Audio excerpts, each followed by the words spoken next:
In stereochemistry, as we are studying about the three-dimensional structure of the molecules, Why do we need to study stereochemistry? क्यों पढ़ रहे हैं आप stereochemistry? जैसे कि अभी यहाँ पे एक एग्जांपल दिया है कि ब्यूटेनोइक एसिड जो है वो दो ज्योमेट्रिकल आइसोमेरिक फॉर्म में एग्जिस्ट कर सकता है. One is cis and another one is trans.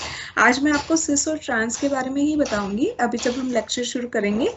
तो सिस ब्यूटेनोइक एसिड जो होता है उसे हम कॉमन नेम उसका मैलिक एसिड भी होता है, जो इजीली प्लांट्स एंड एनिमल्स में एसेंशियल होता है उनके लिए, लेकिन जो उसकी ट्रांसफॉर्म होती है fumaric acid that is toxic to the tissues. अगर उसको कंज्यूम कर लेते हैं तो it is hazardous to health even.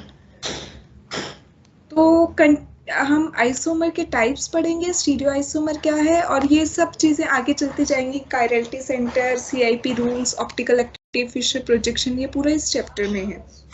Isomers basically होते क्या है, अभी तक हम कर चुके हैं. स्ट्रक्चरल आइसोमेरिज्म में भी ये चीज, compound that have the same molecular formula but different chemical structures. Molecular formula अभी आपने स्ट्रक्चर में देखा सबका सेम रहता है, लेकिन स्ट्रक्चर्स चेंज होते रहते हैं.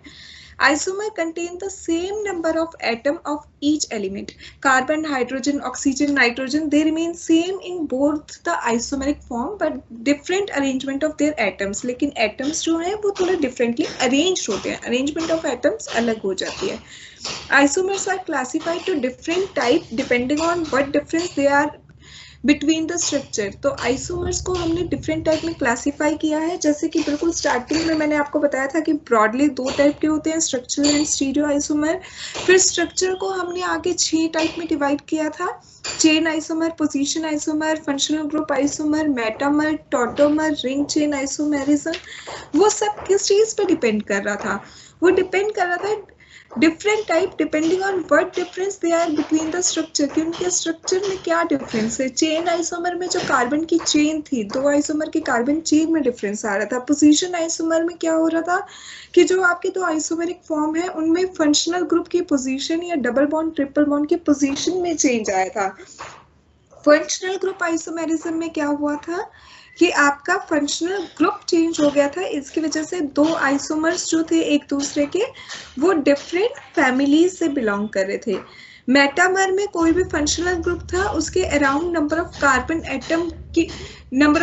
एटम वेरी करते थे, इसके लिए वो मेटामर होते थे. टॉटोमेरिज्म में 1,3 हाइड्रोजन शिफ्ट होता था, इनोल फॉर्म बनती थी, कीटो फॉर्म होती थी, या एल्डिहाइड फॉर्म से भी इनोल फॉर्म बन सकती है. तो इस टाइप के आइसोमर्स जो थे ये सब हमने स्ट्रक्चर में पढ़े थे, और इनमें क्या था कि डिफरेंस आ रहा था इनके स्ट्रक्चर के बीच में, लेकिन मॉलिक्यूलर फॉर्मूला सबका सेम था. Now we are moving to next type of isomerism. We have studied about the structural isomerism in detail in previous 2 lectures. Now we are moving towards the stereoisomerism.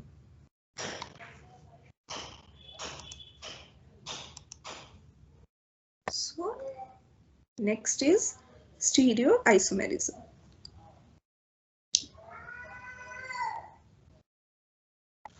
Just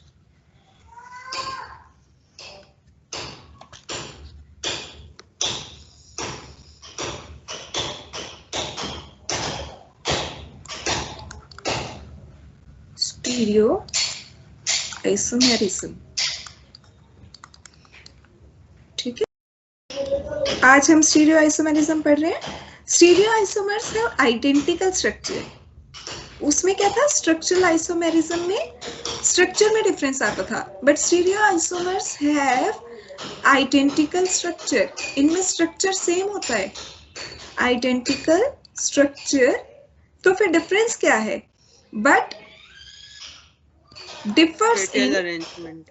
Yes, differs in spatial of atoms. Spatial arrangement of atoms.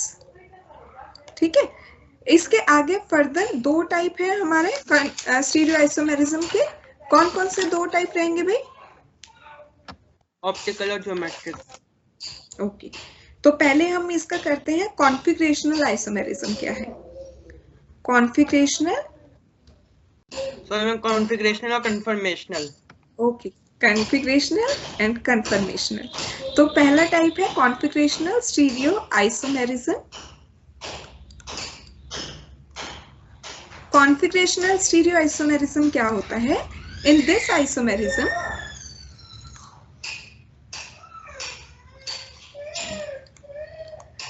interconversion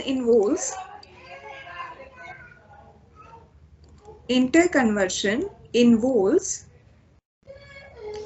bond breaking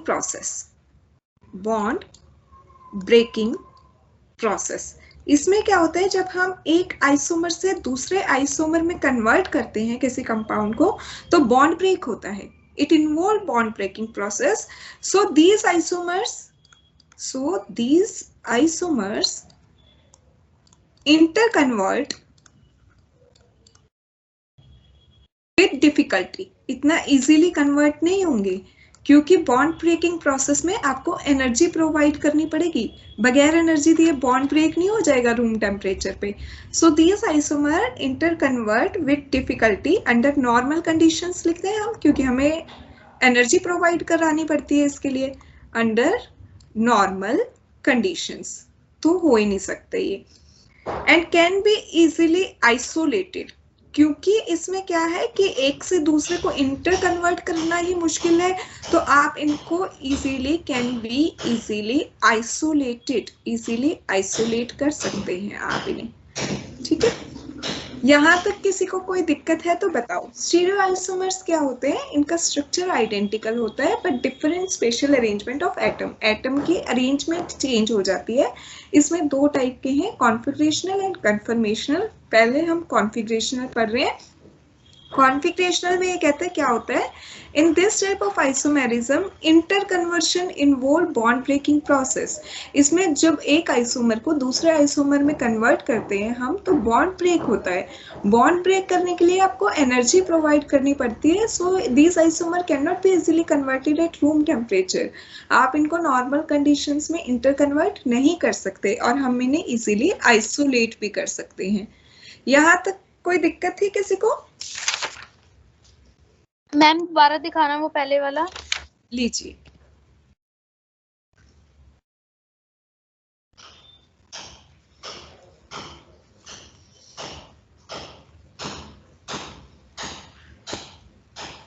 thank you ma'am. Yes okay, अब जो हम देखिए configurational stereo isomerism कर रहे हैं, ये जो configurational stereo isomerism है, कॉन्फिगरेशनल स्टीरियो आइसोमेरिज्म,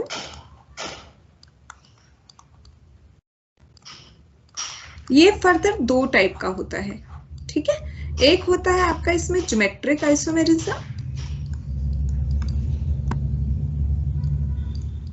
और एक होता है आपका इसमें ऑप्टिकल आइसोमेरिज्म। तो आज हम कर रहे हैं शुरू विद ज्योमेट्रिक आइसोमेरिज्म। ठीक है, ज्योमेट्रिक आइसोमेरिज्म को it is also known as cis trans isomerism. इसको हम सिस ट्रांस आइसोमेरिज्म भी बोलते हैं। It is also known as cis trans isomerism. ठीक है, यहां तक। इसके बाद इन सिस आइसोमर में क्या होता है बेटा? सिस और ट्रांस में फर्क क्या होता है? एनीवन? मैम सिस में दोनों एटम्स जो होते हैं वो सेम टाइप के ऊपर की साइड होते हैं। यस, एक साइड पे, और जो दूसरे और ट्रांस में change दोनों अपोजिट साइड में होते हैं। जी बिल्कुल ठीक। इन सिस आइसोमेरिज्म टू बल्की ग्रुप्स जो हैं या हैवियर ग्रुप जो होते हैं, टू बल्की ग्रुप्स और heavier groups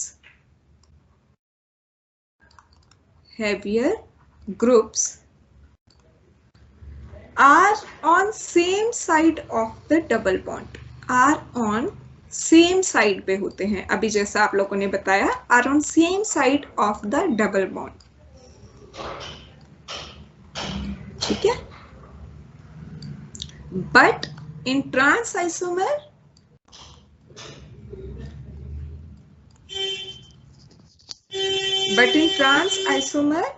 two bulky groups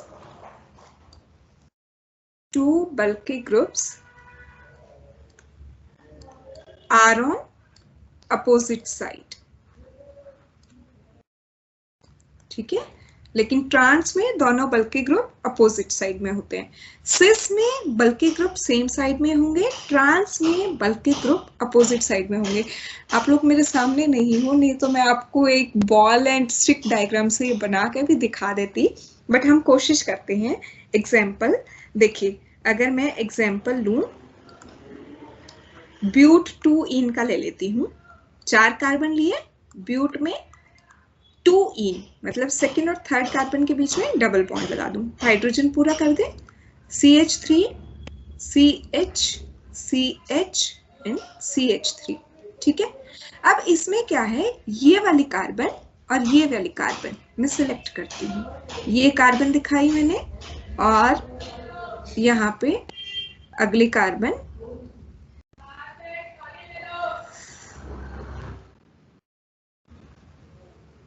ये कार्बन और ये कार्बन. ठीक है, ये कौन कौन सी कार्बन है, सेकेंड कार्बन और थर्ड कार्बन. यहां तक समझ आए. अब इस कार्बन से, सेकेंड कार्बन से एक हाइड्रोजन जुड़ा हुआ है, और बल्कि ग्रुप कौन सा जुड़ा हुआ है, मिथाइल ग्रुप. ठीक है, इस कार्बन से 2 ग्रुप जुड़े हुए हैं, एक बल्कि मिथाइल ग्रुप, एक हाइड्रोजन. ऐसे ही दूसरे वाली कार्बन से एक हाइड्रोजन जुड़ा हुआ है और एक बल्कि ग्रुप जुड़ा हुआ है, कौन सा, मिथाइल. तो हमने एक हाइड्रोजन लाइटर ग्रुप, ये डॉटेड लाइन से हम क्या शो करते हैं, अवे फ्रॉम द ऑब्जर्वर, है ना. अगर इस कार्बन की हाइड्रोजन और इस कार्बन की हाइड्रोजन दोनों सेम साइड, मतलब अवे फ्रॉम द ऑब्जर्वर हैं, और मिथाइल ग्रुप दोनों आपकी साइड हैं, टूवर्ड द ऑब्जर्वर, जो कि हम सॉलिड लाइन से दिखाते हैं. ठीक है, methyl group towards the observer.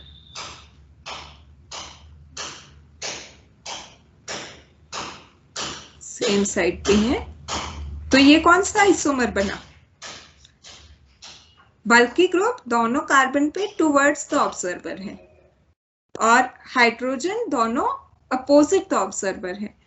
तो कौन सा है, सिस ब्यूटीन, सिस, यस, सिस ब्यूट 2 इन. अगर इसमें अपोजिट कर देते हम, कि ग्रुप तो वही रहेंगे हाइड्रोजन और मिथाइल, इसमें एक कार्बन से away from the observer hydrogen जुड़ा है, दूसरे कार्बन से आपसे अवे की साइड मिथाइल ग्रुप जुड़ा है, और टूवर्ड्स द ऑब्जर्वर अगर एक साइड पे मिथाइल है और एक कार्बन पे हाइड्रोजन है. तो देखिए अब इसमें क्या हो गया, ये ग्रुप एक दूसरे के अपोजिट हैं, हाइड्रोजन हाइड्रोजन, और ऐसे ही मिथाइल मिथाइल एक दूसरे के अपोजिट हैं. तो ये कौन सा हो गया, ट्रांस ब्यूट, यस, गुड. ठीक है, तो ये सिस और ट्रांस आइसोमेरिज्म होते हैं हमारे, इसको हम ज्योमेट्रिक आइसोमेरिज्म भी बोलते हैं. यहाँ तक किसी को कोई भी कंफ्यूजन है तो बताइए, हम एक बार दोबारा डिस्कस कर लेते हैं. अगर यहाँ तक क्लियर है तो हम आगे मूव ऑन करेंगे. हाँ जी, किसी को मैम इट इज क्लियर. लीजिए लीजिए, पीछे की स्लाइड भी देखिए, पढ़ लीजिए. किसी को भी कोई भी दिक्कत लग रही है तो वी कैन डिस्कस. मैम, हाँ जी बेटा. मैम किसी का शायद माइक ऑन है मैम, किसी बैकग्राउंड नॉइस बहुत ज्यादा आ रही है मैम. बेटा माइक ऑफ कर दो अगर किसी का भी ऑन है और सुन पा रहे हैं.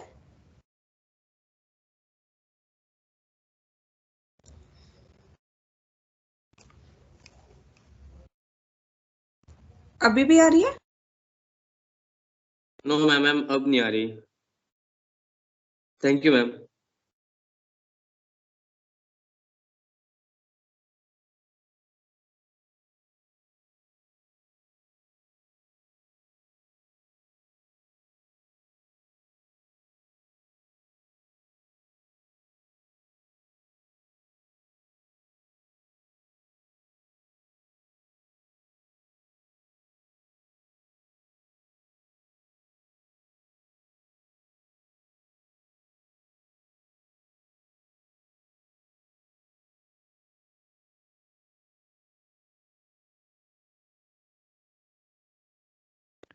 मैम आप म्यूट पे हो।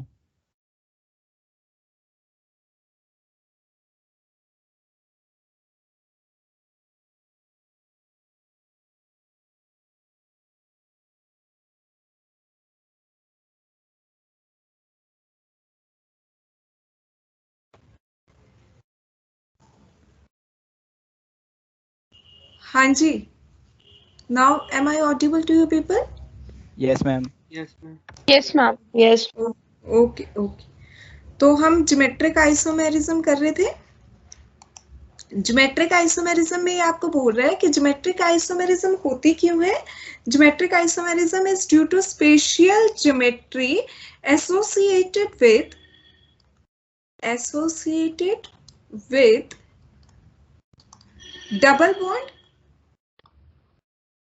double bond which restrict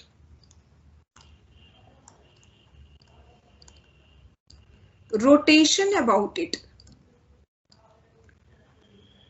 देखिए ये पॉइंट आपको समझ आया कि ज्योमेट्रिक आइसोमेरिज्म सिर्फ उन्हीं कंपाउंड्स में हो पाएगी, पहली चीज तो, जिनमें डबल बॉन्ड होगा, associated with double bond, carbon carbon के बीच में डबल बॉन्ड होना चाहिए, विच रिस्ट्रिक्ट रोटेशन अबाउट इट। और वो जो कार्बन कार्बन होती है ना जिनके बीच में डबल बॉन्ड होता है, उसकी वजह से रोटेशन नहीं हो पाती और उसकी वजह से सिस इजीली ट्रांस में और ट्रांस इजीली सिस में कन्वर्ट नहीं हो पाता, क्योंकि हमने ये किया था। देखिए HH CH3 अगर मान लो मैं इस कार्बन को रखती हूँ फिक्स और इस कार्बन को मैं रोटेट कर दूं, इस कार्बन को अगर मैं रोटेट करती हूँ तो घुमाऊंगी जैसे ही मैं इसे, तो H यहाँ आ जाएगा, CH3 यहाँ चला जाएगा, तो ये ट्रांस में कन्वर्ट हो सकता है इजीली। क्यों नहीं हो पा रहा? हम कह रहे हैं कि सिस इजीली ट्रांस में कन्वर्ट नहीं हो सकता और ट्रांस इजीली सिस में कन्वर्ट नहीं हो सकता। क्यों भाई? एक कार्बन को फिक्स Due to रखो, double दूसरा bond, ma'am. हाँ, तो डबल बॉन्ड होने से क्या हो जाएगा? अगर रोटेशन करती हूँ तो डबल बॉन्ड क्या कह रहे हैं? है ना मैम उसे वो। हाँ, रेसिस्ट कर रहा है, बिल्कुल रेसिस्ट कर रहा है, विच रिस्ट्रिक्ट रोटेशन अबाउट इट। पर डबल बॉन्ड रिस्ट्रिक्ट क्यों करता है? मैं आप लोगों से यही पूछना चाहती हूँ कि डबल बॉन्ड ऐसी क्या रिस्ट्रिक्शन लगा देता है कि हम उसी मुंह रोटेट नहीं कर सकते कार? कर पाएगा, लेकिन अब डबल बॉन्ड आएगा तो फिर मैम वो रोटेट हो नहीं पाएगा। जी देखिए, आपने ना ये बड़े बेसिक सी केमिस्ट्री ना 11th-12th में पढ़ी होगी कि जब भी पाई बॉन्ड होता है तो पाई बॉन्ड क्यों बनता है? Side wise overlapping of P orbital से बनता है ना? ये चीज पढ़ी हुई Yes, है ना? ma'am. तो Yes, देखिए, ma'am. अब कार्बन कार्बन के बीच में जब डबल बॉन्ड है तो इसका मतलब साइड वाइज ओवरलैपिंग हुई हुई है पी ऑर्बिटल्स की। अब एक कार्बन आप कह रहे हो, मैं कहती हूँ ये वाला कार्बन मैं फिक्स रखती हूँ, एक कार्बन मैं फिक्स रखती हूँ, दूसरे कार्बन को अगर मैं रोटेट कर देती हूँ, रोटेट करूंगी तो इसका ऑर्बिटल भी रोटेट होएगा, रोटेट होगा तो इस ऑर्बिटल के कंपैरिजन में ये वाला जो है ऑर्बिटल, ये 90 डिग्री पे चला जाएगा रोटेट होके। 90 डिग्री पे जाएगा तो ऑब्वियसली इसके बीच में जो ओवरलैपिंग है वो डिस्टर्ब हो जाएगी, नहीं रह पाएगी ओवरलैपिंग। तो जैसे घुमाओगे ओवरलैपिंग खत्म हो जाएगी, ओवरलैपिंग खत्म होगी इसका मतलब बॉन्ड टूट जाएगा, और बॉन्ड इतना इजीली नहीं टूट सकता। बॉन्ड टूटने के लिए आपको एनर्जी प्रोवाइड करनी पड़ेगी, तो इसलिए जहां पे भी डबल बॉन्ड होता है इतना इजीली आप उसे रोटेट नहीं कर सकते। जब आप उसे रोटेट कर रहे हो तो इसका मतलब उसके ऑर्बिटल भी साथ में रोटेट हो रहे हैं, और ऑर्बिटल साथ में रोटेट हो रहे हैं तो इसका मतलब उनके बीच में साइड वाइज ओवरलैपिंग जो है वो खत्म हो रही है, और साइड वाइज ओवरलैपिंग खत्म होते ही पाई बॉन्ड टूट गया। पाई बॉन्ड टूट गया तो बॉन्ड ब्रेकिंग प्रोसेस में तो एनर्जी इन्वॉल्व होगी ही होगी। समझ आ गया बेटा? Yes, ma'am. ठीक है जी। वैसे ये मेरे को लगता है अगर मैं सामने होती तो कुछ ज्यादा अच्छे से इलैबोरेट कर सकती थी, बट स्टिल मुझे लगता है कि शायद समझ आ गया हो। सही कह रहे हो No, ma'am. ma'am. It's clear. Yes. Okay, अच्छा एक बात बताओ बेटा, बाकी सब खुद को म्यूट कर लो, मुझे छोड़ के, मुझे मत म्यूट कर देना दोबारा, बाकी सब म्यूट कर लो खुद को।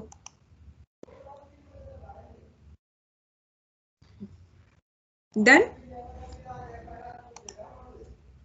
अच्छा एक बात बताइए, हमारे पास एक ये कंपाउंड है CH3CH डबल बॉन्ड CH2, इसमें ज्योमेट्रिक आइसोमेरिज्म होगी कि नहीं होगी?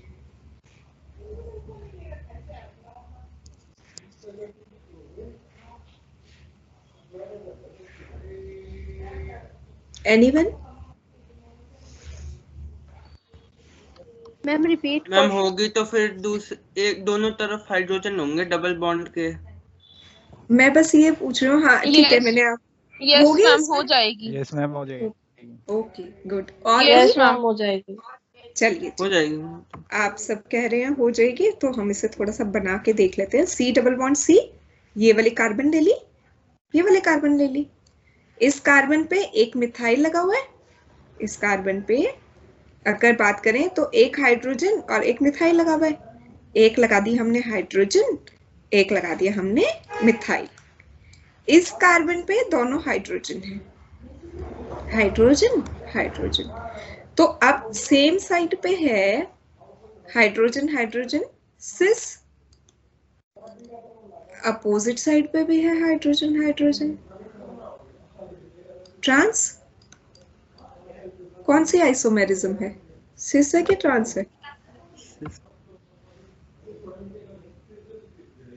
कोई भी नहीं है मैम इसमें। हाँ यही चीज मैं कहना चाहती हूँ बेटा, नहीं होगी इसमें ज्योमेट्रिक आइसोमेरिज्म। तो एक इम्पॉर्टेंट पॉइंट ज्योमेट्रिक आइसोमेरिज्म का यही होता है, geometric isomerism will not be possible, will not be possible if one of the unsaturated carbon atom, one of the unsaturated carbon atom is bonded to two identical groups। इसका मतलब ये है इस line का कि अनसेचुरेटेड कार्बन एटम कौन सी होती है, जो डबल बॉन्ड या ट्रिपल बॉन्ड से जुड़ी हो, मतलब ये वाली कार्बन और ये वाली कार्बन, ये अनसेचुरेटेड कार्बन एटम है। अगर इनमें से कोई बेटा म्यूट कर लो, म्यूट कर लो, मेल्ट कर रहा हूँ। म्यूट कर लो। If one of the unsaturated carbon atom, अगर ये जो कार्बन एटम है unsaturated वाले, is bonded to two identical group, इनमें से किसी भी एक कार्बन पे अगर सेम दो ग्रुप लगे हैं, जैसे इस कार्बन पे दोनों हाइड्रोजन लगी थी, तो ऐसे कंपाउंड में कभी भी ज्योमेट्रिक आइसोमेरिज्म नहीं हो सकती, क्योंकि वो एक ही कंपाउंड सिस भी शो करेगा आपको और ट्रांस भी शो करेगा, तो आप कह ही नहीं सकते कि इसमें ज्योमेट्रिक आइसोमेरिज्म हो पाएगी। क्लियर है ये पॉइंट? Yes ma'am. रिपीट करना। देखिए एक और एग्जांपल से बताती हूँ, जैसे ये वाला कंपाउंड है CH3 मिथाइल, दो ग्रुप एक कार्बन से जोड़ दिए और एक से हमने दो हाइड्रोजन जोड़ दी, तो इसमें भी आपकी ज्योमेट्रिक आइसोमेरिज्म नहीं हो पाएगी। ये कहता है कि जो आपके अनसेचुरेटेड कार्बन है, ये होती है अनसेचुरेटेड कार्बन जो डबल बॉन्ड या ट्रिपल बॉन्ड से जुड़ी हो, अगर उनसे दोनों ग्रुप जो जुड़े हुए हैं वो सेम है, जैसे इसमें इस कार्बन से दोनों हाइड्रोजन जुड़ी हुई है, इसमें इस कार्बन से दोनों मिथाइल ग्रुप जुड़े हुए हैं, तो ये कहता है कि ऐसे कंपाउंड कभी भी ज्योमेट्रिक आइसोमेरिज्म शो नहीं करते। देखिए अब जैसे इसे अगर आप लिखोगे कार्बन कार्बन, यहाँ पे दो हाइड्रोजन है आपकी, यहाँ पे दो मिथाइल ग्रुप हैं, ठीक है, यहाँ पे हम जोड़ दें दो मिथाइल ग्रुप, तो ये वाला कंपाउंड भी आपका कहीं ना कहीं ज्योमेट्रिक आइसोमेरिज्म नहीं शो करेगा। ठीक है, एक और देखते हैं, जैसे अगर कार्बन कार्बन, इससे एक CH जोड़ दूं, एक क्लोरीन जोड़ दूं, इससे क्लोरीन क्लोरीन, कंपाउंड को कंडेंस टाइप में लिखेंगे हम, C इस कार्बन से दो क्लोरीन जुड़ी हुई है, हाँ, और से एक हाइड्रोजन जुड़ी है और एक Cl जुड़ा है। तो यहाँ पे अगर आप देखोगे तो ये क्लोरीन क्लोरीन एक दूसरे के अपोजिट में आ गया, तो यहाँ पे ये आपको ट्रांस आइसोमर शो कर रहा है। और नीचे की तरफ देखोगे तो क्लोरीन क्लोरीन सेम साइड पे है, तो यहाँ पे ये आपको सिस आइसोमेरिज्म शो कर रहा है। तो ऐसे कंपाउंड्स जिन कंपाउंड्स में अनसैचुरेटेड कार्बन से, मतलब डबल बॉन्ड वाले कार्बन से अगर दोनों ग्रुप सेम जुड़े होते हैं, तो ऐसे कंपाउंड कभी भी ज्योमेट्रिक आइसोमेरिज्म शो नहीं करते, नहीं करते। ठीक है, ओके मैम। अगर यहाँ तक किसी को कोई कंफ्यूजन है, एक बार दोबारा या तो लेक्चर सुन लीजिएगा या पढ़ लीजिएगा। यहाँ तक किसी को कोई कंफ्यूजन हो तो हम दोबारा भी डिस्कस कर सकते हैं इस चीज को। ठीक है, आप लोग कहीं नोट कर रहे हो या बस सुन रहे हो?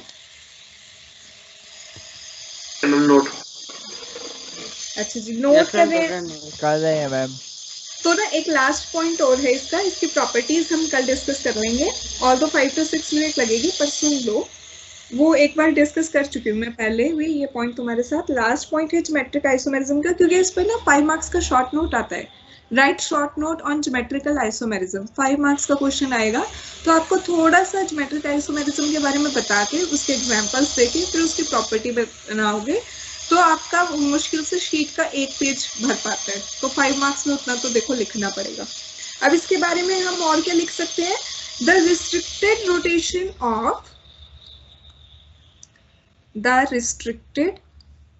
Rotation of carbon atoms about a double bond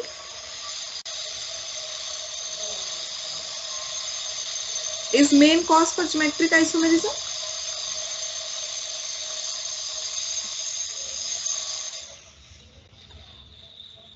हाँ जी, तो ज्योमेट्रिक आइसोमेरिज्म का मेन रीजन क्या है कि कार्बन कार्बन के बीच में डबल बॉन्ड था और वो डबल बॉन्ड इजीली रोटेट नहीं हो सकता, तो इसलिए सिस और ट्रांस आइसोमर एग्जिस्ट करते हैं। The carbon carbon double bond जो है कार्बन कार्बन के बीच में, that consist of 1 sigma bond, उसमें एक सिग्मा बॉन्ड होता है, and 1 pi bond,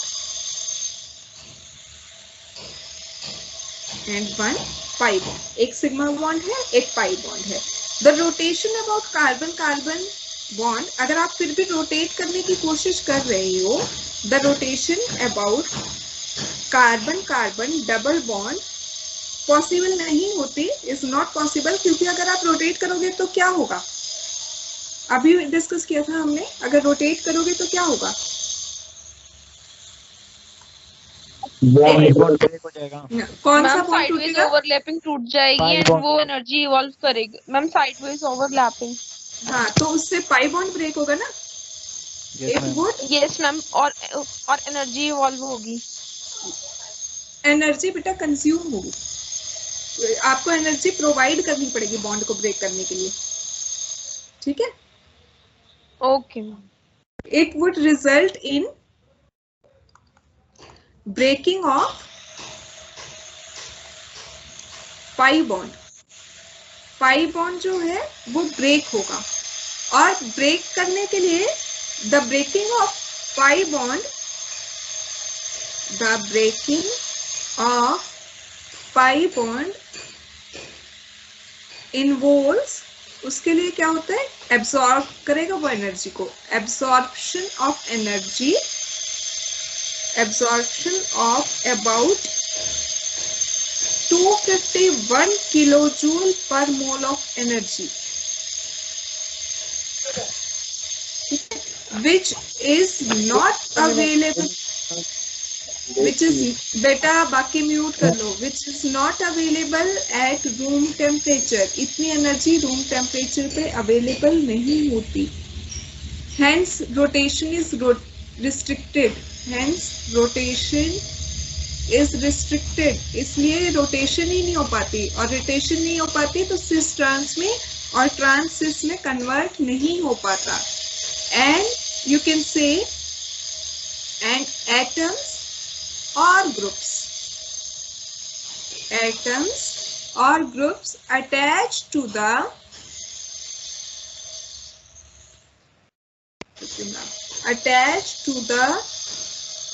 carbon atom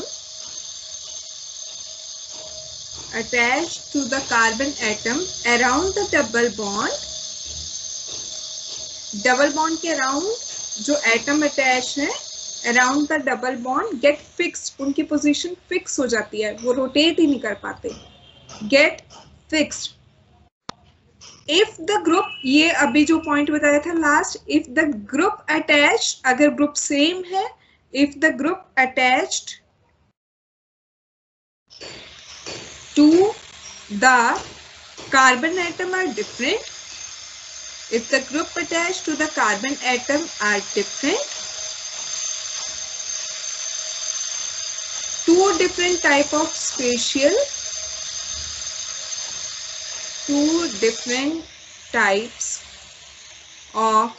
spatial arrangement of groups around the double bond is possible.